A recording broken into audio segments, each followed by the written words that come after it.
এর আগের ভিডিওতে আমরা পলিমারের বেসিক কনসেপ্ট নিয়ে আলোচনা করেছি। আজকের ভিডিওতে আমরা ক্লাসিফিকেশন অফ পলিমার অর্থাৎ পলিমারের শ্রেণীবিন্যাস নিয়ে আলোচনা করব। পলিমারকে আমরা অনেক রকমভাবে ক্লাসিফাই করতে পারি, অনেক কিছুর ওপর ভিত্তি করে আমরা পলিমারকে শ্রেণীবিন্যাস করতে পারি।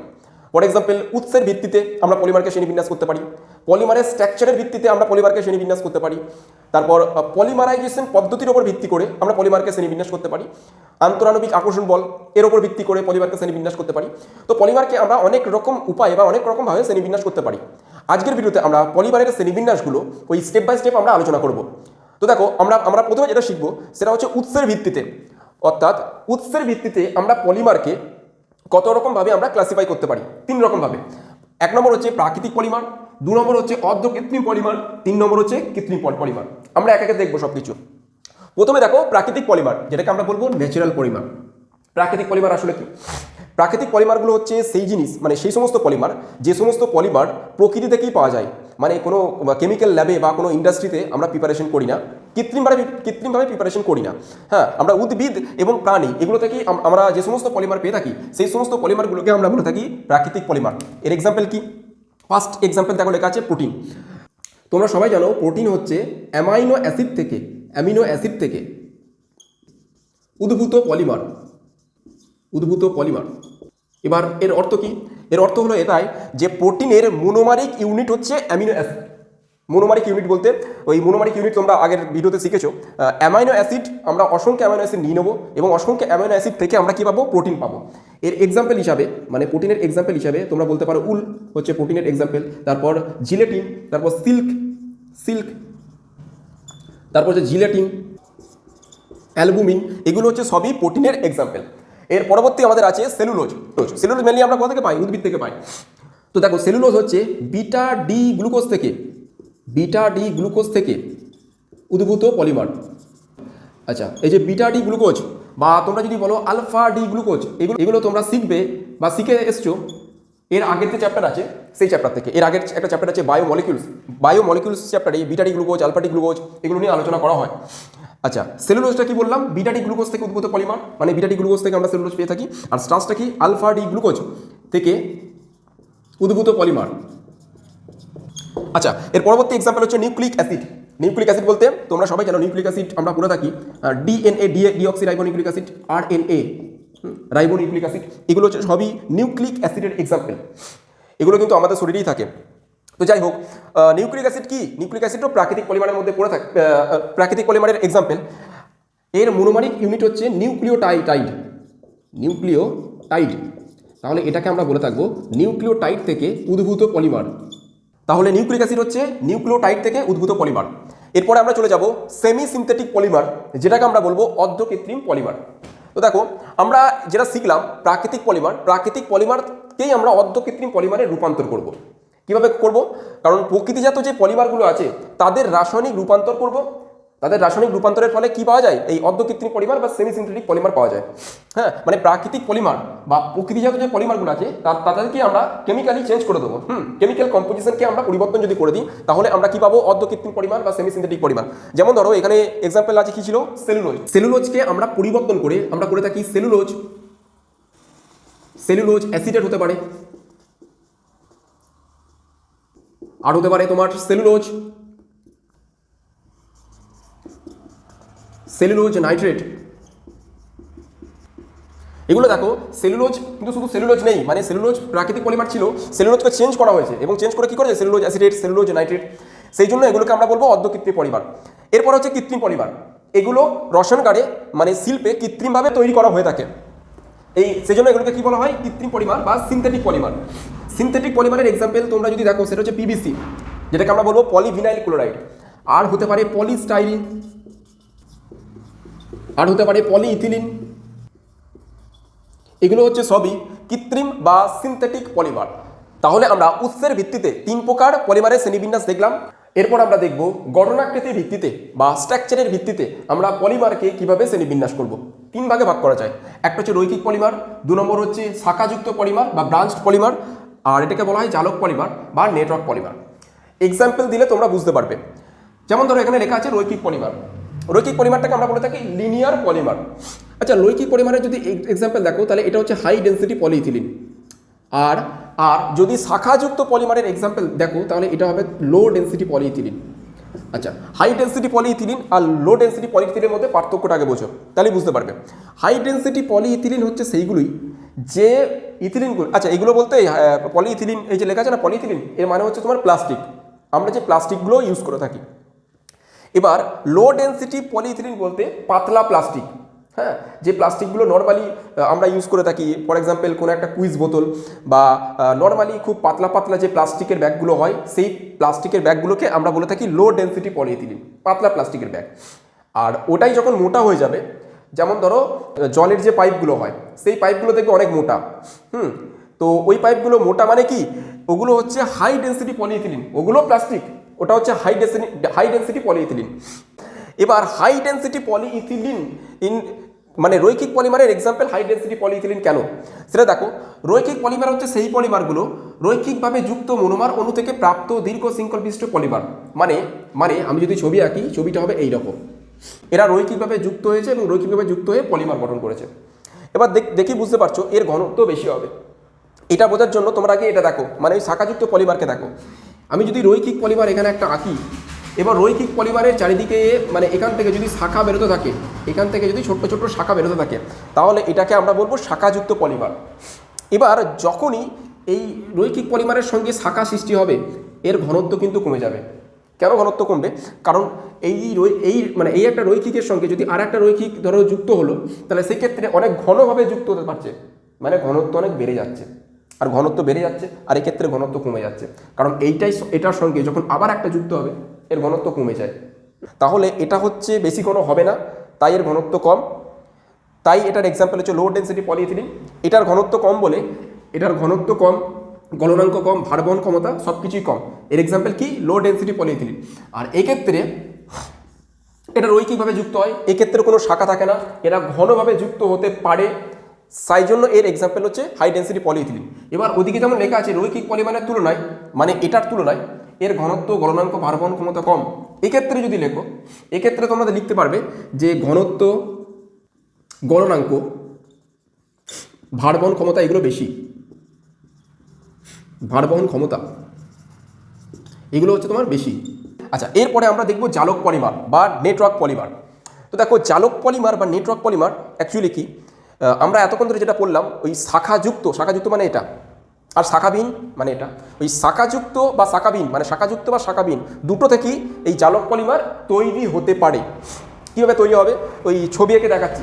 তো এই শাখাযুক্ত পলিমারের ছবি আমরা এখানে আঁকবো। তো ধরে নাও এটা একটা শাখাযুক্ত পলিমার এবং এর পাশেও একটা শাখাযুক্ত পলিমার। শাখাগুলো আমি আলাদা কালি দিয়ে মেনশন করছি, এইভাবে শাখাগুলোকে আলাদা কালি দিয়ে আঁকছি। এবার এই শাখাযুক্ত পলিমার যখন একে অপরের সঙ্গে যুক্ত হবে, এবার যুক্ত হতে গেলে, এগুলো যুক্ত হতে গেলে কিছু একটা দিতে হবে। মানে ধরে নাও আমি এখানে তাপ প্রয়োগ করলাম, তাপ প্রয়োগ করা হলো বা কোনো কিছুর মানে করা হলো, যার ফলে এরা পরস্পর যুক্ত হয়। এবং যুক্ত হওয়ার পরে কী হবে, ধরো এরকম একটা ঘটনাকৃতি তৈরি হলো, এরকম একটা ঘটনাকৃতি তৈরি হলো, এই যে এরকম একটা ঘটনাকৃতি তৈরি হলো। তাহলে এই যে এটা আমরা পেলাম, এটাকে বলা হয় জালক পলিমার বা নেটওয়ার্ক পলিমার। তাহলে আমরা কি করলাম, দুটো শাখা মানে শাখাযুক্ত পলিমার থেকে আমরা কি পেলাম, জালক পলিমার পেলাম। আর আমরা ওই রৈখিক পলিমার মানে এটা থেকেও আমরা ওই জালক পলিমার বা নেটওয়ার্ক পলিমার পেতে পারি। কী করে পাবো, ধরে নাও এখানে একটা ওই রৈখিক পলিমার ধরো আছে, এবং রৈখিক পলিমারকে মানে অসংখ্য ওই ধরো রৈখিক পলিমারকে আমরা ওই সালফার দ্বারা যুক্ত করলাম, সালফার দ্বারা যুক্ত করা হলো, এবং ধরো এখানে তাপ দেওয়া হয়েছে, এবং তাপ দেওয়ার ফলে মানে সালফার বন্ডগুলোকে এইভাবে দেখানো হয় আর কি। তোমরা যদি বইয়ের ছবিটা দেখো, সালফার যে বন্ডগুলো আছে, সেই বন্ডগুলোকে আমরা এইভাবে দেখিয়ে থাকি।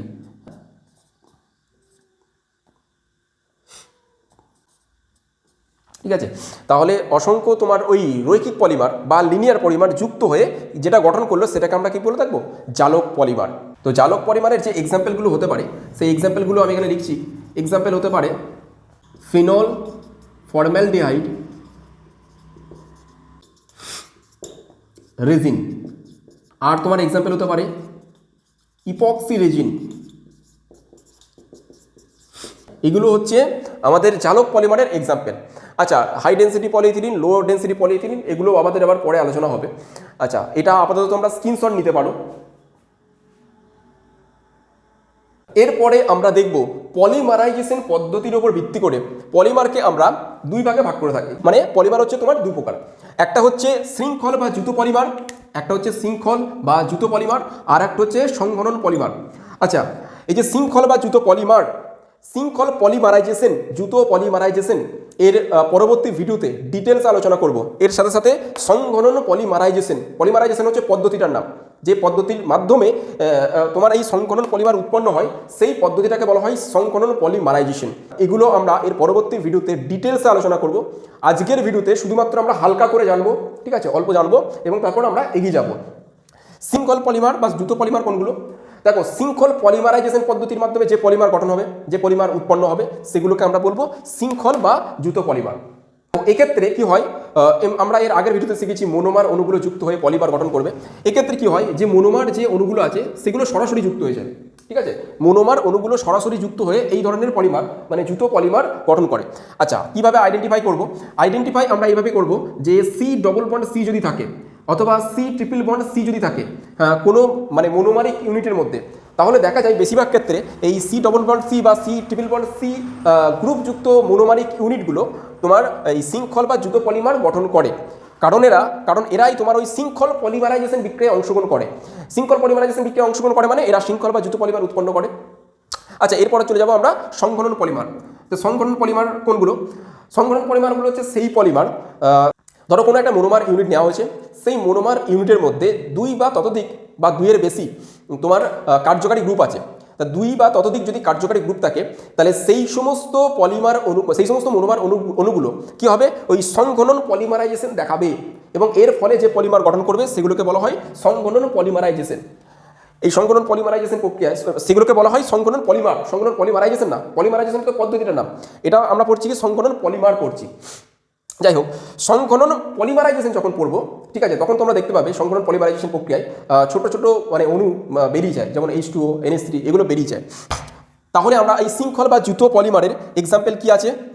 এর এক্সাম্পল হচ্ছে পলিইথিলিন, এর এক্সাম্পল হচ্ছে পলিইথিলিন অথবা পলিপ্রোপিলিন। এগুলো হচ্ছে শৃঙ্খল বা জুতো পলিমারাইজেশন। আর সংঘনন পলিমারাইজেশনের এক্সাম্পল হচ্ছে তোমার নাইলন 66, নাইলন 66, পলিইথিলিন টেরিথালেট, পলিইথিলিন টেরিথ্যালেট, এগুলো হচ্ছে সংঘনন পলিমারের এক্সাম্পল। আচ্ছা, এগুলো কি করে তৈরি হবে এর পরবর্তী ভিডিওতে আমরা ডিটেলসে আলোচনা করব। আচ্ছা, এরপরে আমরা দেখব পলিমারকে আমরা ওই আন্তরাণবিক আকর্ষণ বলের উপর ভিত্তি করে আমরা পলিমারকে চার ভাগে ভাগ করব, মানে চার ভাগে ভাগ করা যায়। প্রথম ভাগটা হচ্ছে স্থিতিস্থাপক পলিমার, এটাকে আমরা বলে থাকি ইলাস্টোমার। এর পরবর্তী হচ্ছে ফাইবার বা তন্তু যেটাকে বলা হয়। 3 নাম্বার হচ্ছে থার্মোসেটিং পলিমার, আর 4 নম্বর হচ্ছে থার্মোপ্লাস্টিক পলিমার। তো এই চারটে ভাগ নিয়ে আমরা আলোচনা করব। তো আমরা যদি এই ভাগগুলোকে যদি পার্থক্যের মতো করে পড়ি, এদিকে লেখা আছে দেখো স্থিতিস্থাপক পলিমার, আর ওদিকে লেখা আছে ফাইবার বা তন্তু, ঠিক আছে, এটাকে যদি আমরা পার্থক্যের মতো করে পড়ি তাহলে আর কিছুই নয়, পড়াটা আমাদের ভালো মনে থাকবে। তো দেখো, স্থিতিস্থাপক পলিমার কোনগুলো? স্থিতিস্থাপক পলিমার আণবিক শৃঙ্খলগুলি অবিন্যস্ত কুণ্ডলীকৃত অবস্থায় থাকে। আরও ক্ষেত্রে দেখো, আণবিক শৃঙ্খলগুলি রৈখিক অবস্থায় থাকে, রৈখিক এবং সুশৃঙ্খলভাবে ঘন সন্নিবিষ্ট অবস্থায় থাকে। আচ্ছা, এই যে শৃঙ্খলগুলো আছে, এই যে অবিন্যস্ত কুণ্ডলীকৃত যে শৃঙ্খলগুলো আছে, আণবিক শৃঙ্খলগুলো আছে, এই আণবিক শৃঙ্খলগুলোর মধ্যে একটা ফোর্স অফ অ্যাট্রাকশন মানে আকর্ষণ বল যেটা দেখা যায়, সেটা হচ্ছে ভ্যান্ডারওয়াল আকর্ষণ বল, van der Waal force of attraction, van der Waal আকর্ষণ বল। আর এক্ষেত্রে যে আকর্ষণ বল দেখা যায় সেই আকর্ষণ বলটা আমরা বলে থাকি হাইড্রোজেন বন্ডিং, হাইড্রোজেন বন্ড বা হাইড্রোজেন বন্ডিং এর মধ্যে দেখা যায়। এবার এই দুটোর মধ্যে কোনটা বেশি স্ট্রং? ওইটা বেশি স্ট্রং, হাইড্রোজেন বন্ড এটা বেশি স্ট্রং, এটা বেশি স্ট্রং, মানে স্ট্রং ফোর্স অফ অ্যাট্রাকশন কিন্তু এটা হচ্ছে স্ট্রং। আর এই যে ভ্যান্ডারওয়াল এটা কিন্তু weak intermolecular force of attraction বলতে পারো। যেহেতু এক্ষেত্রে ফোর্স অফ অ্যাট্রাকশন উইক, সেই জন্য এই স্থিতিস্থাপক পলিমারকে যদি আমরা পীড়ন দিই, যদি আমরা মানে চাপ প্রয়োগ করি, তাহলে এটার আকৃতির বিকৃতি ঘটে থাকে। হ্যাঁ, স্থিতিস্থাপক পলিমারের আকৃতি বিকৃতি ঘটবে কখন? যদি আমরা এই স্থিতিস্থাপক পলিমারকে যদি আমরা চাপ দিই, তাহলে তার আকৃতি মানে যদি পীড়ন দিই তাহলে তার আকৃতির বিকৃতি ঘটে। আচ্ছা, 3 নম্বর আমরা বলতে পারি যে এদের মধ্যে একটা রাবার লাইক প্রপার্টি থাকে, মানে রাবারের মতো, মানে রাবারই বলতে পারো, ঠিক আছে। তাহলে এগুলো লিখতে পারবো, এগুলি রাবার জাতীয় স্থিতিস্থাপক পদার্থ।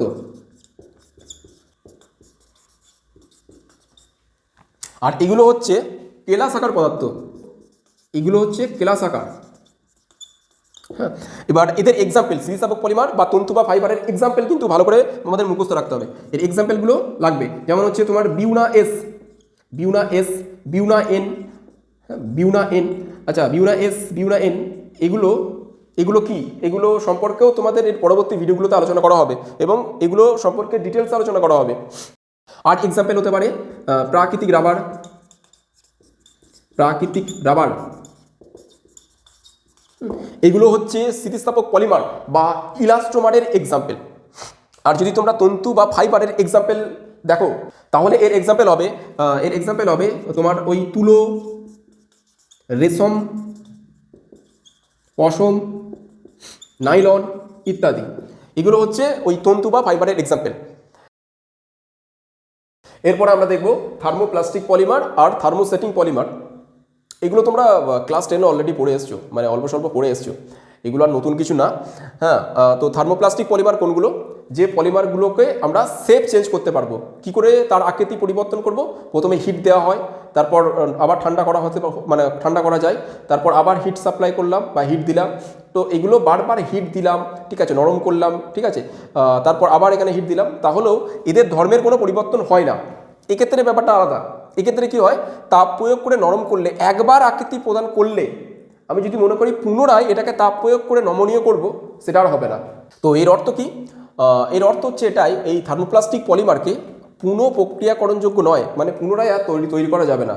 আর অপরদিকে এটা হচ্ছে পুনঃ প্রক্রিয়াকরণযোগ্য এবং পুনঃ ব্যবহারযোগ্য। 3 নম্বর পার্থক্য যদি দেখো, তাহলে থার্মোপ্লাস্টিক পলিমারের মধ্যে আসে জুতো পলিমারাইজেশন প্রক্রিয়ায় এটাকে প্রস্তুত করা হয়। এটা জুতো পলিমারাইজেশন প্রক্রিয়ায় প্রস্তুত করবে, আর ওটা ঘনীভবন পলিমারাইজেশন প্রক্রিয়ায় প্রস্তুত করা হয়। আর এটা উপযুক্ত দ্রাবকে দ্রবীভূত থাকে, আর সাধারণত কোনো দ্রাবকে দ্রবীভূত থাকে না। আর এক্সাম্পলগুলো দেখে নেবে, পিভিসি, পলিইথিলিন, পলিস্টাইরিন। এর এক্সাম্পল হচ্ছে epoxy resin, phenol formaldehyde raisin.